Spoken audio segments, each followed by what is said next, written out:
CIA ने सालार सिकंदर की उस सरगर्मी को सिर्फ मॉनिटर और रिकॉर्ड नहीं किया था, उस मुलाकात में शामिल 5 अफराद को भी अपनी वॉच लिस्ट में डाल दिया था। अगले आने वाले महीनों में सालार सिकंदर उन 5 अफराद के बहुत सारे तफरीही दौरे होते रहे थे, लेकिन अब सीआईए सिर्फ सालार सिकंदर की नहीं, उन 5 अफराद की नकल व हरकत को भी मॉनिटर कर रही थी।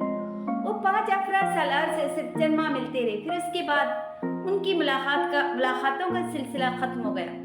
वो 5 अफराद अब आपस में नहीं मिल रहे थे, लेकिन इनफरादी तौर पर उसी तरह मुलाकातें कर रहे थे।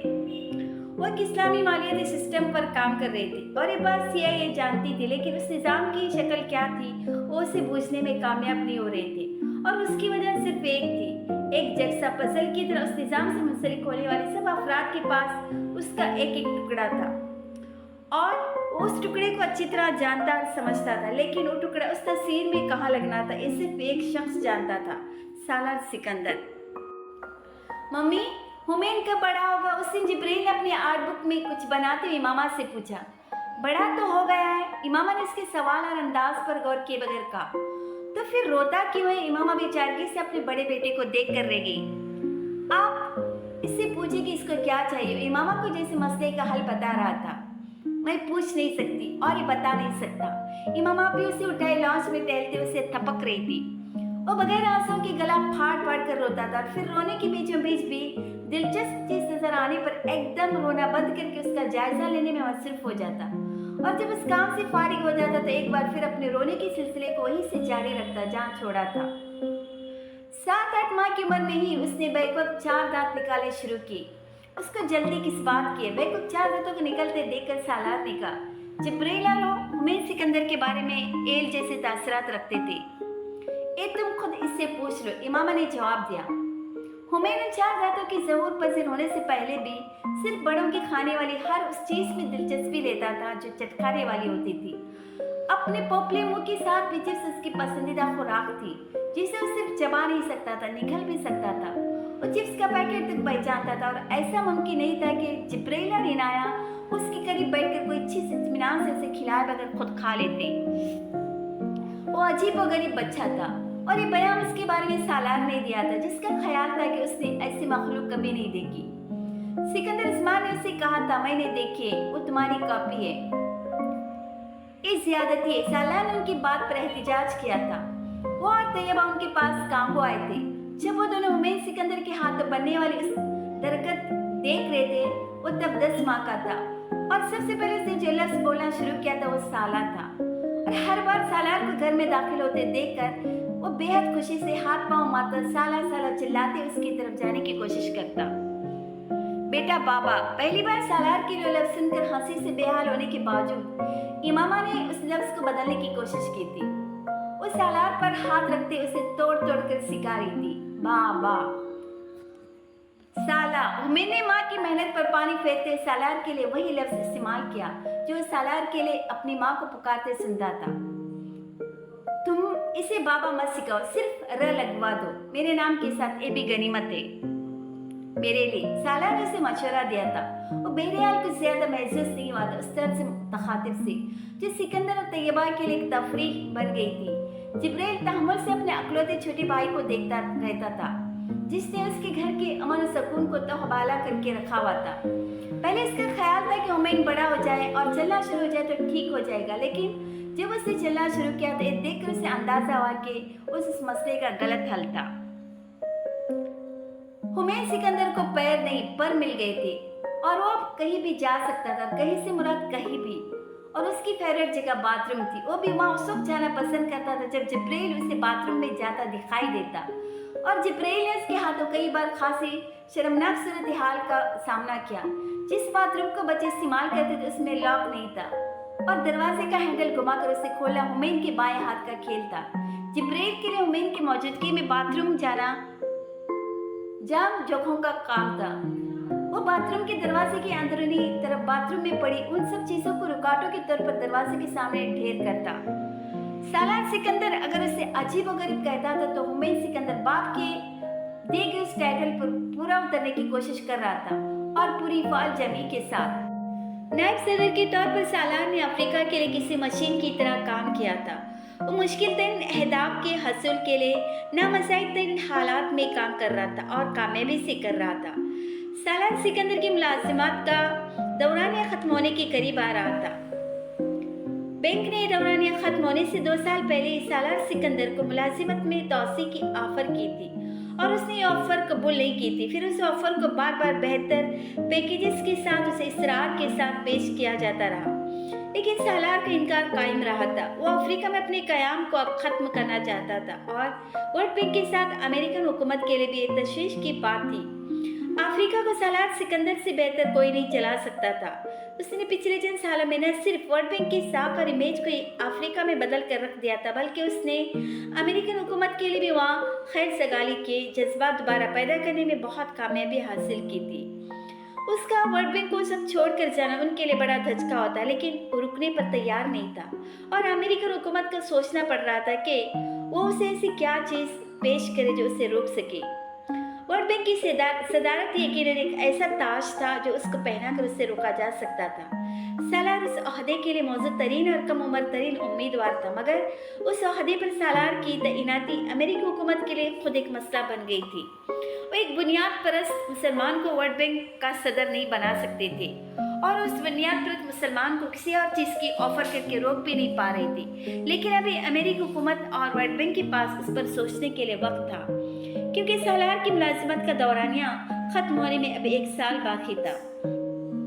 उस 1 साल में सालार सिकंदर की ज़िंदगी में 3 बड़े वाक़यात हुए और उन तीनों ने उनकी ज़िंदगी पर गहरे नफूस छोड़े। उन वाक़यात ने एक बार फिर उसकी ज़िंदगी बदल दी। चुन्नी से सालार सिकंदर का तारुफ गायबाना रहा था। गुलाम फरीद के हवाले से सिकंदर उस्मान से उसे कई बार खबरें मिलती रही थी। सिकंदर उस्मान ने गुलाम फरीद के जरिए गांव की मस्जिद के इमाम को पहुंचाई जाने वाली इमदाद के बारे में सालार को मतला किया था, क्योंकि इमदाद सालार के कहने पर ही उसने शुरू की थी। गुलाम फरीद को उसमें हेर फेर के नतीजे में मुलाजिमत से फारिग करने का हुक्म सालार ही का था।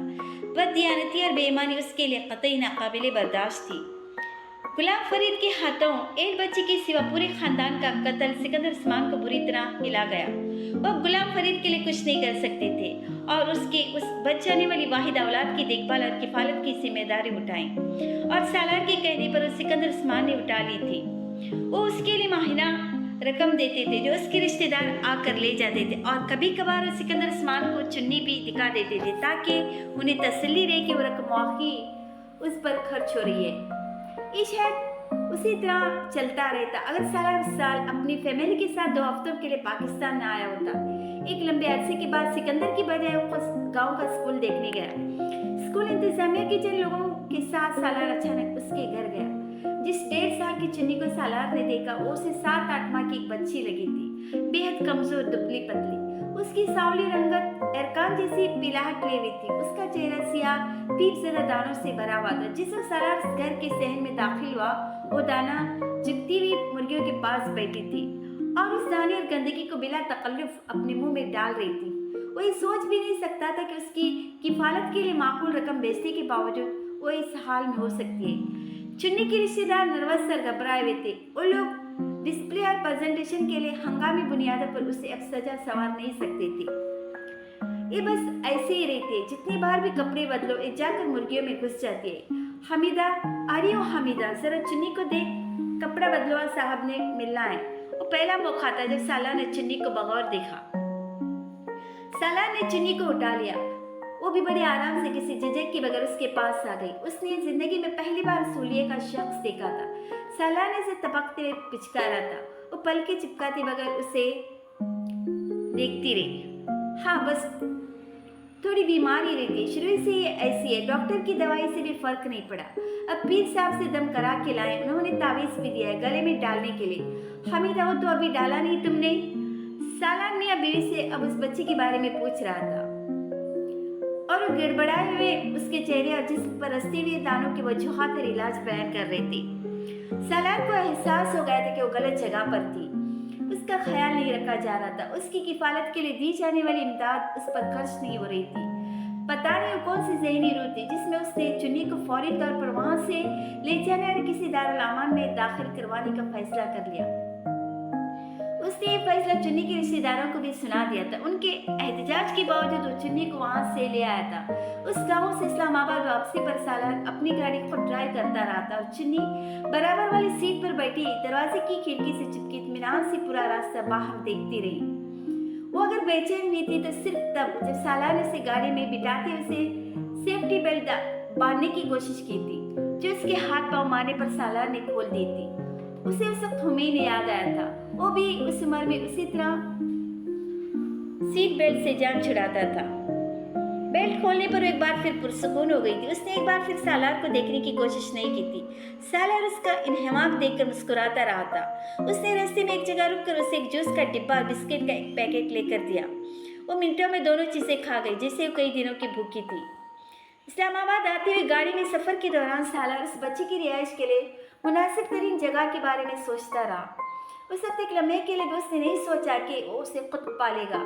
वो इतनी बड़ी जिम्मेदारी लेने के बारे में सोच भी नहीं सकता था, और अगर सोचता भी तो इमामा से पूछे बिना नहीं कर सकता था। इस्लामाबाद पहुंचने पर घर के गैरेज में उसके बच्चों ने भागते हुए उसका इस्तकबाल किया।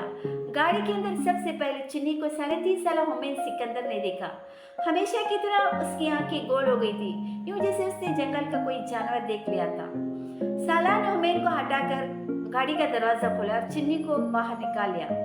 चुन्नी से आने वाली बदबू के भपके सबसे पहले हुमैन ने ही महसूस किए। ओ माय गॉड, ये कितनी बदबूदार, गंदी और बदसूरत है। वो बेख्तियार नाक पे हाथ रख के कहता गया, हुमैन। सालार ने उसे डांटते हुए अंदाज में पुकार के घूरा। लेकिन ठीक है, शायद उसे इसी तरह रहना पसंद है। मेरा मतलब है कुछ लोग मुख्तलिफ होते हैं। मुझे इसका हेयर स्टाइल अच्छा लगा है। एक कॉल है। हुमैन ने हमेशा की तरह बाप की फटकार के बाद सेकंड्स में अपना बयान तब्दील कर दिया था। बाबा, मैं भी इसकी तरह हेयर स्टाइल बनाना चाहता हूँ। सालार ने इसकी जबान की कैंची को नजरअंदाज किया था। एक छोटे साइज का खामोश रहने वाला जिन था, जिस घर के अफराद के गिर्द हर वक्त मंडलाता रहता था, और उसके सवालात, खत्म न होने वाले सवालात ने इमाम सालार की आइडियल वालिदिन बनने की हर ख्वाहिश और मालूमात को खत्म कर दिया था। I think she is goldie look. Humain की तारीफों का सिलसिला जारी था। ये गोल्डी लुक नहीं है, गंदी है। उसने कई हफ्तों से अपने बाल नहीं धोए। जिब्राइल ने उसे टोक कर बताया। वो तीनों अब सालार के पीछे अंदर जा रहे थे। ऑल राइट, मगर इसका ये मतलब नहीं कि कॉल नहीं। जो फिर तड़ाक से आया था। जिब्राइल बेख्तियार पछताया। उसने उसके तबसरे का जवाब देकर सालार के पीछे लगने वाली बला अपने पीछे लगा ली थी। अगर मैं कई महीनों तक अपने बाल न धोऊं तो मेरे बाल भी ऐसे होंगे। मेरा मतलब है गोल्डन ब्राउन या ऐश ग्रे या मस्टर्ड येलो। उसका ज़हन अब कहीं से कहीं पहुंच चुका था। नहीं, जिब्राइल ने बेहद सख्त लहजे में फुल स्टॉप लगाया। ओके, हुमैन ने इत्मीनान से कहा, लेकिन मैं अपने बाल डाई तो कर सकता हूँ। जिब्राइल ने इस बार उसे मुकम्मल तौर पे नज़रअंदाज किया। इमामा ने सालार को उस बच्ची को उठाए देखा। वो तैयबा के साथ बैठी चाय पी रही थी और वो चाय पीना ही भूल गई। ये कौन है? बाद में बताऊंगा। तुम इसे नहलाकर कपड़े बदल दो इसके, फिर मैं इसको डॉक्टर को दिखाना चाहता हूँ। इमामा कुछ उलझी थी, लेकिन वो उसे लेकर चली गई थी। उसे नहलाने की कोशिश के आगाज में उसे पता चल गया था कि उस बच्ची के बालों को काटे बगैर उसको नहलाया नहीं जा सकता।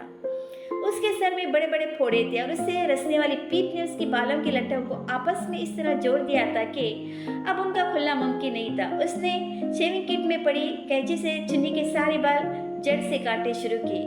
वो उसका सर गुंजा नहीं कर सकती थी क्योंकि वो फोड़ों से भरा हुआ था। इमामा को उस बच्ची को नहलाते बहुत रहम और तरस आया था।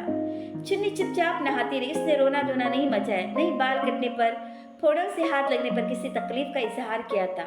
वो बिलाखिर जब चुन्नी को मुकम्मल यू कट में नहला दिलाकर हुमैन का ही एक जोड़ा पहनाए बाहर लाई तो उसे देखकर सबसे पहले चीख मारने वाला हुमैन था। ओ माय गॉड, मम्मी, आपने इसे मजीद बदसूरत खौफनाक बना दिया है और आपने मेरी सबसे फेवरेट शर्ट भी खराब कर ली। मम्मी, ये लड़की थी, आपने इसे लड़का बना दिया। अल्लाह इसके लिए आपको माफ नहीं करेगा। इमामा को उसकी बात पर हंसी आई। सालार ठीक कहता था, वो अजीब व गरीब ही था। इस साल सिर्फ चुन्नी सालार सिकंदर के खानदान में नहीं आई थी। इस साल का दूसरा बड़ा वाकया सालार सिकंदर की ब्रेन ट्यूमर की तशखीस था। और अब उसका क्या करोगे? इमामा ने अपने बेड पर सालार और अपने दरमियान पुरसुकून गहरी नींद में देखते हुए सालार से पूछा, और वो भी सब चुन्नी को ही देख रहा था। जिंदगी में पहली बार किसी ने मोहब्बत और शफकत से उसका पेट भरने तक उसे खिलाया था और वो बेहद रग़बत से इमामा हुमैन के हाथों से लुक़्मे ले लेकर खाती रही, खास तौर पर हुमैन के हाथों से, जो बहुत ज़िद करके उस कार्य खैर में शामिल हुआ था। Oh my God! हुमैन ने अपने हाथ में पकड़ा पहला लुक़्मा खाने पर जैसे खुशी से मखसूस अंदाज में चीख मारते हुए नारा लगाया था, मम्मी ये मुझे पसंद करती है। 6 फीट दूर बैठे जिब्राइल ने किताब की ओर गर्दानी करते हुए एक लम्हे के लिए नजर उठाकर उसे देखा और फिर बेतहम्मुल से अगला सफ़ा पलटते हुए जवाबी सरगोशी की, सिर्फ यही तुम्हें पसंद करती है। सालार ने कुछ देर पहले मामा को उसके और उसके बाप और ख़ानदान के हवाले से पेश आने वाले तमाम वाक़यात को अपने एहसास जुर्म के साथ आगाह किया था और चुन्नी के लिए मामा की हमदर्दी और तरस में बेपनाह इजाफा कर दिया था। लेकिन इसके बावजूद अहम तरीन सवाल वो था जो उस वक्त मामा ने पूछा था, मैं उसे किसी यतीम खाने या वेलफेयर होम में दाखिल करवाने लाया हूँ। जो कुछ उसके साथ हुआ मुझ पे इतनी जिम्मेदारी तो आती है कि मैं उसकी ज़िंदगी ख़राब न होने दूँ। साला ने संजीदगी से इमामा से कहा, तुम एहसास जुर्म का शिकार हो रही हो। उसके एतराफ़ के बावजूद इमामा कहीं बगैर न रह सकी। हाँ, जो कुछ उसके बाप ने अपने ख़ानदान के साथ किया उसमें मैं भी कसूरवार हूँ। थोड़ी सी ज़्यादा कंसर्न दिखाता मैं तो ये सब न होता जो हो गया। साला से देखते हुए कह रहा था। इमामा ने इसका हाथ थपका, तुम उसे अपने पास रखकर किसी यतीम खाने में दाखिल नहीं करवा सकती, खास तौर पर उस सूरत हाल में जब उसके रिश्तेदार मौजूद हैं और कोर्ट ने उन्हें उसकी गार्डियनशिप भी दे रखी है। वो तुम्हारे खिलाफ कानूनी कार्रवाई कर सकते हैं। इमामा ने जैसे उसे खबरदार किया था, मुझे परवाह नहीं, उसका भी कुछ न कुछ इंतज़ाम कर लूँगा। फिलहाल मैंने अपनी लीगल टीम से कहा है कि उसके बारे में मुझे एडवाइस करे। कोर्ट को अप्रोच किया जा सकता है, इस बच्ची के लिए गार्डियनशिप बदली जा सकती है। वो इमामा से कह रहा था। उस सारी गुफ्तगू के दौरान सालार ने एक लम्हे के लिए भी इस बच्ची को गोद में लेने के ऑप्शन पर सोचा ही नहीं था।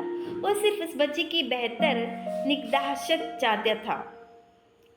एक ख्याल पहली बार उस घर में हुमैन को आया था, जो दूसरे दिन इमामा से चुन्नी का नाम पूछने की जिद्दोजहद कर रहा था। मुझे याद ही नहीं रहा, तुम्हारे बाबा से उसका नाम पूछना। इमामा को उसके इस्तफसार पर याद आया। मैं उसका नाम रख दूं? हुमैन ने माँ की बात की जवाब उसे तजवीज़ पेश की। नहीं, तुम ये नहीं कर सकते। जिब्राइल ने जैसे उसे लगाम डालने की कोशिश की। क्यों? हुमैन ने अपना पूरा मुंह और आंखें एक वक्त पूरी तरह खोलकर उन्हें गोल करते हुए ताज्जुब की इंतहा पर पहुंचते हुए कहा, क्योंकि उसका पहले एक नाम है। जिब्राइल ने उसे ठंडे अंदाज में उसके सवाल का ऐसे जवाब दिया जैसे उसकी अकल पर अफसोस कर रहा हो। तुम्हें उसका नाम पता है? तड़ाक से अगला सवाल जिब्राइल की तरफ उछाला गया। नहीं, जिब्राइल गड़बड़ाया। हुमैन ने उसे अंदाज में अपने सीने पर हाथ रखते उसे ड्रामाई अंदाज में कहा, मम्मी उसका नाम नहीं जानती। वो अब इमामा की तरफ मतवजा था। वो जैसे अदालत में उसका केस लड़ने के लिए सर दर्द की बासी लगा रहा था। और तुम, क्या तुम नहीं चाहते कि उसका कोई नाम हो? उसके अंदाज में इस कदर मलामती के एक लम्हे को जिब्राइल को भी मदाफियाना अंदाज इख्तियार करना पड़ा। मैंने ये तो नहीं कहा, मैंने खुद सुना है। मैंने अपनी मोटी मोटी सी आंखें मुकम्मल गोल करते हुए अहम गवाह का रोल अदा किया। जिब्राइल ने फौरी तौर पर अपना चेहरा किताब के पीछे छुपाने में आफियत समझी। वो इस छोटे भाई को तो तब भी चुप नहीं करवा सका था जब उसे बोलना नहीं आता था। हुमैन, उसके पेरेंट्स ने उसका कोई ना कोई नाम जरूर रखा होगा, वो इतनी बड़ी है। इमामा ने इस बार मदाखिलत करना जरूरी समझा। हुमैन को उसकी बात पर जैसे करंट लग गया। पेरेंट्स? उसकी हलक से एक अजीब सी आवाज निकली। जिब्राइल को किताब हटाकर उसे देखना पड़ गया। Oh my God! हुमैन की आवाज सदमा ज़दा थी। फिर ये उनके पास क्यों नहीं? उसने सदमे में इमामा से जैसे एहतिजाजन कहा था। और ये सब वो सवाल था जिसका जवाब इमामा आना दे सकी। उसकी समझ में नहीं आया था। क्या उसका कोई बहन या भाई भी नहीं? नहीं, उसका कोई भी नहीं, इमामा ने जवाब दिया। हुमैन का चेहरा खिल उठा। तब तो मैं इसका नाम रख सकता हूँ। गुफ्तगू जहाँ से शुरू हुई थी घूम फिर कर फिर वही आ गई थी। हुमैन कोई बात भूलता नहीं था और ये उसके माँ बाप की बदकिस्मती थी। ओके, तुम उसका नाम रख लो। इमामा ने जैसे हाथ जोड़ने वाले अंदाज में उसके सामने हथियार डाले। मम्मी, क्या हमारे साथ रहेगी? हुमैन ने कहा सवाल से उसे मुश्किल में डालना जरूरी समझा। नहीं, इमामा ने उसी तरह काम में मसरूफ उसकी तरफ मतवजा होते बगैर कहा। क्यों? हुमैन ने जैसे चीखनुमा अंदाज में सवाल किया। इमामा सिर्फ गहरी सांस लेकर रह गई। जब तुम्हारे बाबा आएंगे तो उन्हीं से पूछना। उसने बला को अपने सर से टालने की कोशिश की।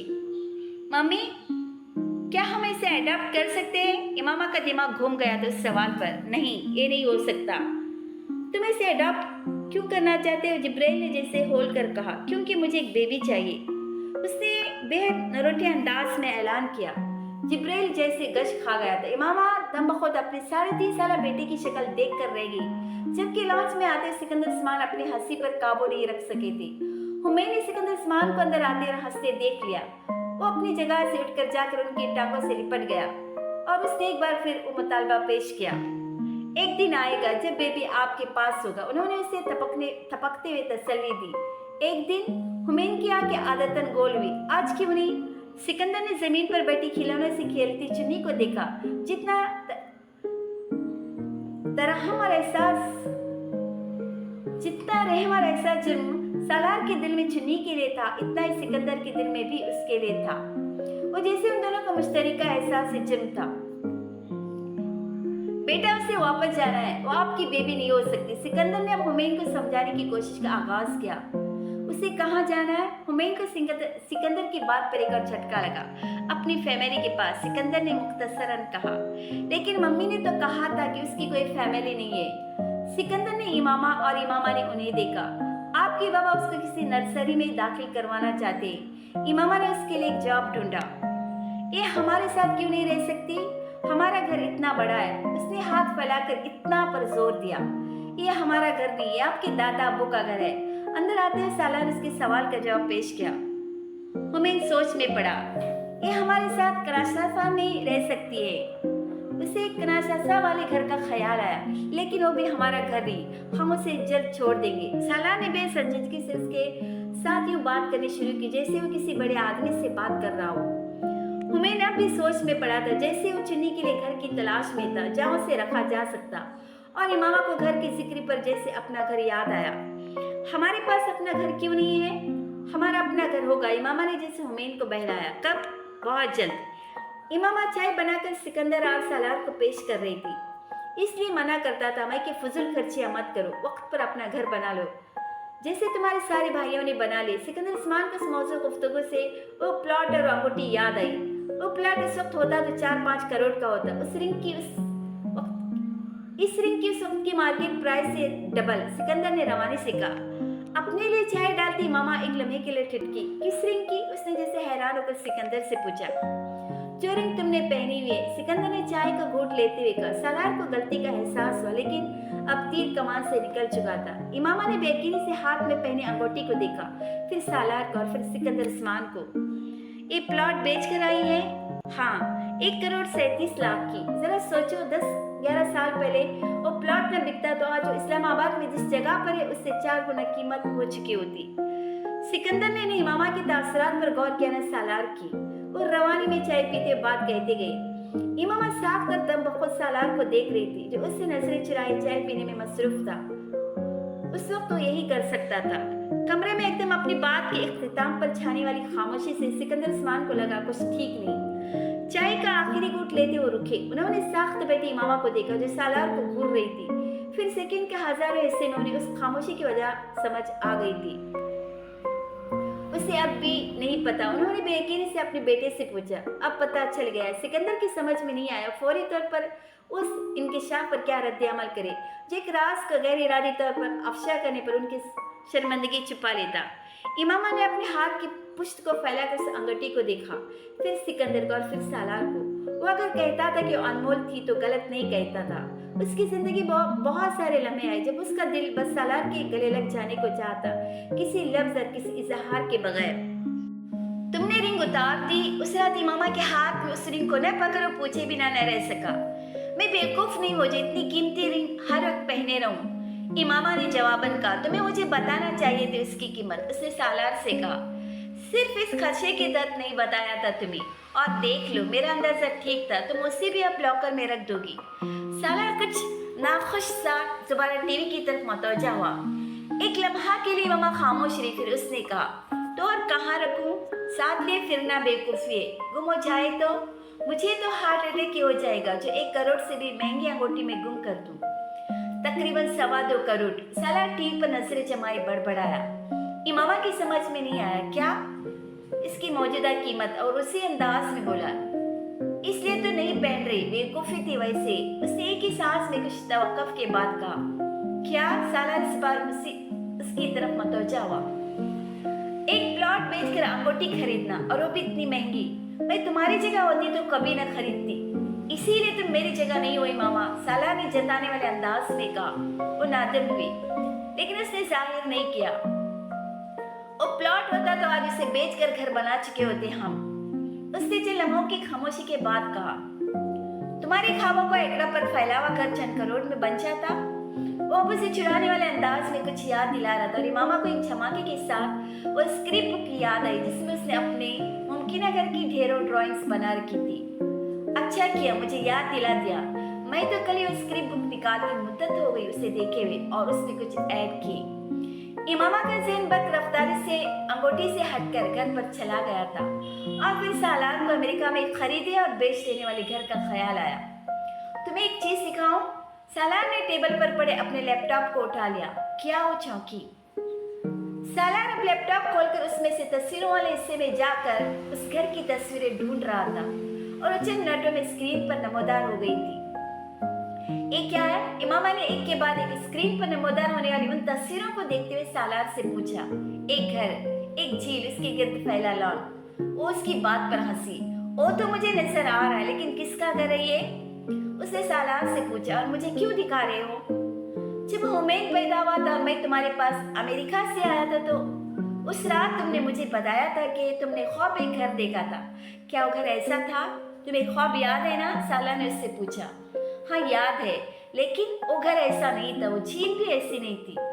और ये कहकर उसने सालार के एहसास जुर्म से जैसे हवा निकाल दी। क्यों? तुम क्यों पूछ रहे हो ये सब? और ये घर किसका है? इमामा को अब उलझन हुई। तुम्हारे लिए खरीदा था। सालार फिर तस्वीरों को स्क्रॉल करने लगा। इमामा को इसकी बात पर जैसे झटका लगा। क्या मतलब? मेरे लिए? हाँ तुम्हारे लिए। मॉर्टेज किया था अमेरिका में, तुम्हें सरप्राइज देना चाहता था तुम्हारी बर्थडे पर गिफ्ट करके। लेकिन इमामा ने इसके खामोश होने पर पूछा।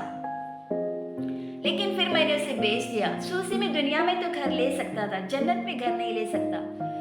तुम ले भी लेते तो मैं इस घर में कभी नहीं जाती। सिर्फ एक घर की फरमाइश की थी तुमसे पूरी जिंदगी में, वो भी हराम के पैसे से बना कर देते मुझे। इमामा ने संजीदगी से कहा। मैं तुम्हारे ख्वाबों का घर बना कर देना चाहता था, एकड़ों पर फैला, झील किनारे, समर हाउस, और जल्दी बनाना चाहता था बुढ़ापे तक पहुंचने से पहले। इमामा ने सर झटका। तुम वाकई बेवकूफ हो। मेरे ख्वाबों की घर की ईंटें हराम के पैसों से रखी जाए, एक ख्वाहिश नहीं की थी मैंने। और एकड़ों का घर तुमसे कहा था, लेकिन दुआ अल्लाह से करती थी कि उसे मुकम्मल करे और इतने वसाइल दे। तुमसे एक बार भी मैंने नहीं कहा कि इतना कमाओ उस साल घर खड़ा करके दो। कभी भी याद दहानी नहीं कराई तुम्हें। फिर क्यों जल्दी थी तुम्हें उस घर के लिए? उसे अफसोस हो रहा था। तुमने कभी मुझसे नहीं कहा, मुझे रिमांड नहीं दिए, लेकिन मुझे पता तो था ना कि तुम्हारी ख्वाहिश है ये। मैं चाहता था मैं तुम्हारी ख्वाहिश पूरी कर दूं। तुमने सिर्फ एक चीज मांगी थी मुझसे, इसलिए वो उससे कहता जा रहा था। इमामा हंस पड़ी। तुम ख्वाब देख रहे हो सूद से पाक इस्लामी मालियाती निज़ाम का, जिसे दुनिया में राज कर सको। और मैं ख्वाब देखती हूँ वक्त पर फैले एक घर का, हलाल के पैसे से बने हुए घर का। ख्वाब तुम्हारा ये अल्लाह ही पूरा कर सकता है, और मेरा भी। इसीलिए उसे अल्लाह पर ही छोड़ देती। वैसे भी मैंने सोचा है वो अंगूठी बेच कर उसे कोई प्लॉट तो लेकर रख ही सकती हूँ मैं। सालार ने बेहद खफकी से उसकी बात काटी। तुम उसे बेच दोगी? वो हंस पड़ी। नहीं, तुम समझते हो मैं उसे बेच सकती हूँ?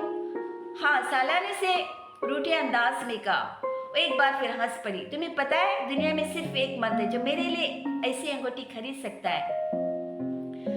अब तुम रोकर मुझे जज्बाती करोगी? सालार ने उसकी आंखों में उभरती नमी को देखकर हिफाजती बंद बांधने की कोशिश की।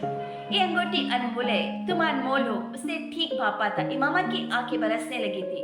फिर एक बात मानो। सालार ने उसका हाथ थामा। क्या? उसे हाथ में पहन लो, गुम हो जाएगी। वो रोते हुए बोली। मैं और ले दूंगा। उसने इमामा के आंसू पोंछे। तुम्हारे पास बेचने के लिए अब कुछ भी है ही नहीं। इमामा ने आंसुओं की बारिश में भी होशमंदी दिखाई। वो हंसा। तुम मुझे एस्टिमेट कर रही हो? उससे पहले वो कुछ और कहता। बाहर मैट्रेस पर पड़ा सोया हुमैन जाग गया। वो दोनों बैक वक्त उसकी तरफ मतवजा हुए। वो नींद में कुछ बड़बड़ाया था। अब क्या कह रहा है? सालार हैरान हुआ। इमामा ने उसे दोबारा लुटाकर थबकना शुरू कर दिया और उसकी बराबर अंगूठा मुंह में डाले लेटी हुई छिन्नी को देखा। सालार, उसके बारे में जो भी तय करना है जल्दी करो। हुमैन जिस तरह उससे अटैच हो रहा है, मैं नहीं चाहती कुछ और वक्त यहाँ रहने के बाद ये यहाँ से जाए तो अपसेट हो। इमामा ने चुन्नी पर चादर ठीक करते हुए सालार से कहा, सुबह तय कर लूंगा कि उसे कहाँ छोड़ कर आना है। जो 2-4 इदारे मुझे मुनासिब लग रहे उनके बारे में इंफॉर्मेशन लाया हूँ। अगले दिन उस बच्ची को लेकर उन चारों इदारों में गई थी जहाँ उसे रखना चाहते थे। 2 इदारों ने मुनासिब कानूनी कार्रवाई के बगैर उस बच्ची को फौरी तौर पर अपनी तहवील में लेने से इनकार कर दिया। जिन 2 इदारों ने इस बच्ची को वक्ती तौर पर लेने पर आमदगी जाहिर की, वहाँ बच्चों की परवरिश और देखभाल के इंतजाम देखकर वो दोनों खुश नहीं हुए।